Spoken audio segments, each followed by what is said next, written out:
Hi, I'm Melinda Smith from down here in Mesa, Arizona. I'm Ariana's aunt, and I'm excited to get to read to you today. I brought one of my very favorite books. It's called The Seven Silly Eaters, and it's by Marianne Hoberman and illustrated by Marla Frazee. I love this book because the words and the rhymes are so fun to say and hear, and I love the illustrations. They're very clever. Shall we get started? The Seven Silly Eaters. Not long ago, they say, a mother lived, just like today. Mrs. Peters was her name. Her little boy was named the same. Now Peter was a perfect son in every way, except for one.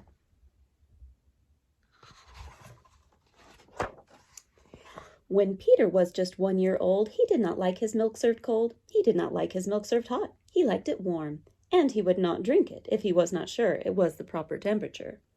But Mrs. Peters did not mind. She was a mother sweet and kind, and when his milk spilled on the floor, she patiently prepared some more. She'd take the bottle from the shelf and chuckle softly to herself.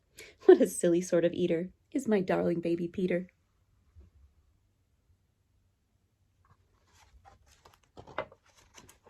When Peter had not yet turned 2, another baby, sweet and new, was born, dear Lucy, small and fair, with big blue eyes and curly hair.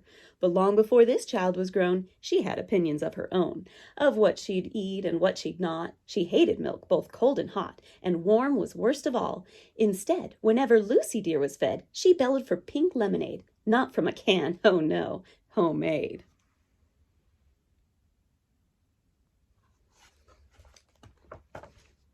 But Mrs. Peters did not mind. She squeezed each lemon to its rind.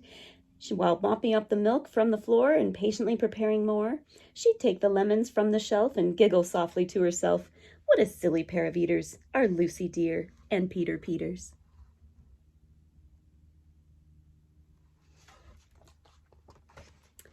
Now Lucy grew and Peter grew till he was 3 and she was 2. And who was one? Why, little Jack. With eyes so brown and hair so black, a happy baby, never cross, but all he'd eat was applesauce. Peeling apples by the pound, Mrs. Peters faintly frowned. She'd take the apples from the shelf and murmur weakly to herself, what a silly bunch of eaters are Lucy, Jack, and Peter Peters.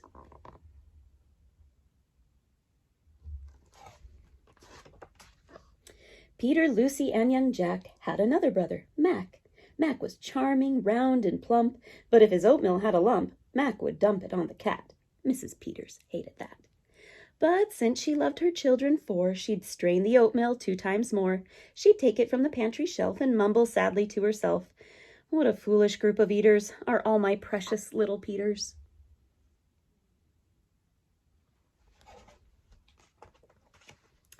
Before another year was through, who came along? Why, Mary Lou. She was a darling, sweet and bright, and had a healthy appetite. That is, as long as she was fed soft and squishy homemade bread. Poor Mrs. Peters got no rest, but still she did her very best. She'd take the flour from the shelf and mutter feebly to herself, what a fussy bunch of eaters are all my lovely little Peters.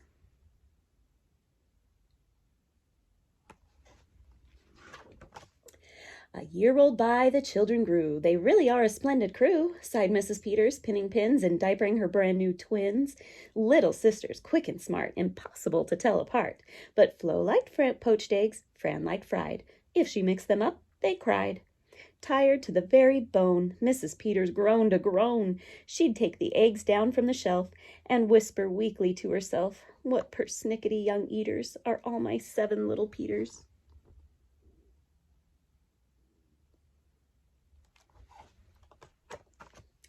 Now time went by as time will do, and as it passed the children grew.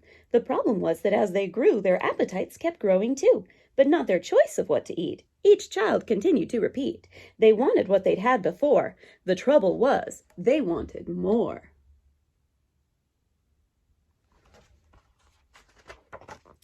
Creamy oatmeal, pots of it, homemade bread and lots of it, peeling apples by the peck. Mrs. Peters was a wreck.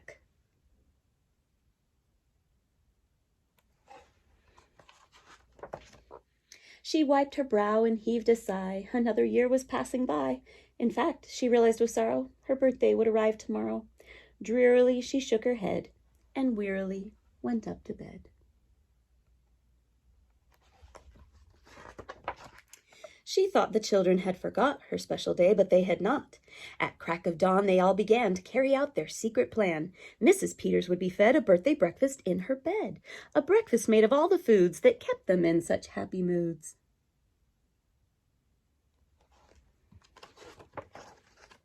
So while their weary mother slept, down the stairs the children crept, and from the cupboards and the shelves, happily they helped themselves.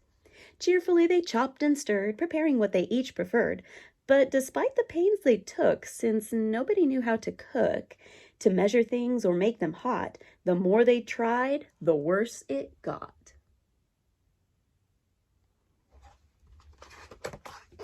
First, Mac's oatmeal turned out lumpy, which made poor Mac turn grim and grumpy. In fact, the lumps got him so cross, he dumped them in Jack's applesauce. This bothered Jack so much, he threw it in the dough of Mary Lou, who tossed the mishmash that made straight into Lucy's lemonade.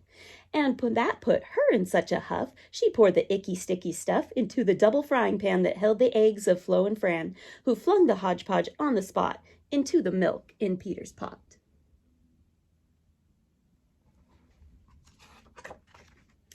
But when they saw what they had done, they wished they never had begun. They'd hardly slept a wink that night, and still things hadn't turned out right. And even though they'd tried their best, it hadn't worked. They were depressed. They'd be in trouble too, unless they found some place to hide the mess. The oven seemed the perfect spot. They all forgot it still was hot. They stuck the pot inside, and then they all went back to bed again.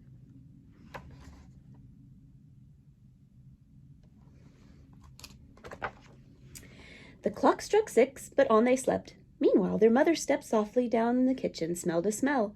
What could it be? She could not tell. It smelled so good. She sniffed some more and opened up the oven door. She woke the children with her cries. They all came running in surprise, and in the kitchen what they found was Mrs. Peters dancing round. And in the oven, no mistake, a pink and plump and perfect cake.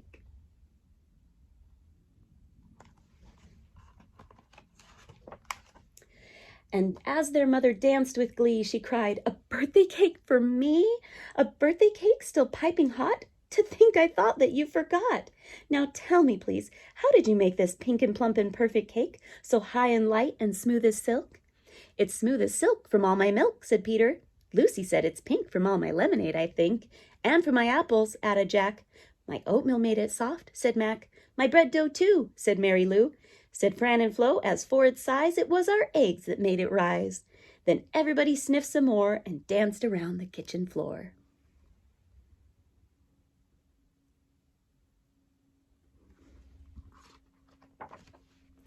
They put the cake upon a dish and lit the candles. "Make a wish," the children cried, "before you blow." And Mrs. Peters did just so. And what is more, her wish came true, as birthdays wishes always do.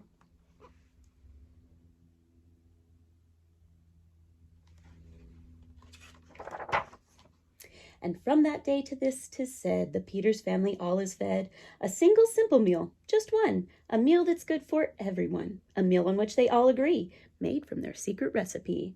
They all take turns in mixing it, they all take turns in fixing it. It's thick to beat and quick to bake, it's fine to eat and fun to make. It's Mrs. Peters' birthday cake. I hope you enjoyed this book. Weren't those children so silly? I hope that you learn to love lots of different foods and to do nice things for those in your family. And I hope you enjoyed this book. Have a great day.